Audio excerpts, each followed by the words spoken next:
तर खूप मुलांचा असा प्रश्न होता की लॉजिकली चांगले कसं बनायचं. तुम्हाला मी तसं सांगितलं, जर भरपूर जणांच्या कॉलेजमध्ये सगळ्यात पहिली जी प्रोग्रामिंग लँग्वेज असते ती कोणती असते, सी लँग्वेज असते. तुम्ही सी लँग्वेजमध्ये पहिलं बेसिक करा, प्रिंट एफ काय असतं, स्कॅन एफ काय असतं ते बघा. नंतर इफ एल्स, नंतर इफ एल्स इफ असे जे बेसिक तुमचे हाय लँग्वेजचे ते कंप्लीट करा. त्याच्यानंतर लूपचे बेसिक्स, फॉर लूप काय असतं, व्हाईल लूप कसं चालतो, डू व्हाईल लूप कसं चालतो. आणि त्यानंतर मी जसं सांगितलं prime number, factorial number, even number, odd number, Armstrong number, sum of digit, reverse number, palindrome string, या सर्व जे प्रोग्राम आहे ॲरे आणि स्ट्रिंगच्या बेसिसवर जेवढे पण प्रोग्राम आहे किंवा जे लॉजिकल बेस्ड प्रोग्राम आहे ते व्यवस्थित करा. आणि त्यानंतर तुम्ही काय करा, DSA वगैरे मूव्ह करू शकता. तर लॉजिकली करण्यासाठी तुमचं एक बेसिक कोणतरी लँग्वेज तुम्ही स्ट्रॉंग करा, त्याचे फंडामेंटल बेसिक तुम्ही स्ट्रॉंग करा.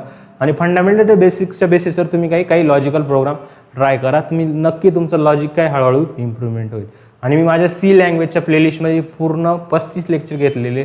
त्या 35 लेक्चरमध्ये सर्वच्या सर्व जे लॉजिकल बेसिक जे प्रोग्राम आहे सर्वच्या सर्व काय कव्हर करण्याचा प्रयत्न केला आहे. ज्यांनी अजून पण माझ्या प्लेलिस्टला व्हिजिट केली नसेल तर आत्ताच जाऊन काय मराठी कोडिंग शाळा यूट्यूबवर जाऊन सर्च करा आणि आपल्या त्या प्लेलिस्टला व्हिजिट करा. तसं तुम्हाला पायथॉन जर शिकायचं असेल डायरेक्ट इनिशियली बिगनरपासून, तर मी या पायथॉनमध्ये सुद्धा सर्व प्रकारचे प्रोग्राम डिस्कस करणार आहे. तर पायथॉन प्रोग्रामिंगसाठी पण मी एक प्लेलिस्ट आपली नवीन चालू आहे, तिथे जाऊन तुम्ही ते पायथॉनला पण शिकायला सुरुवात करू शकता.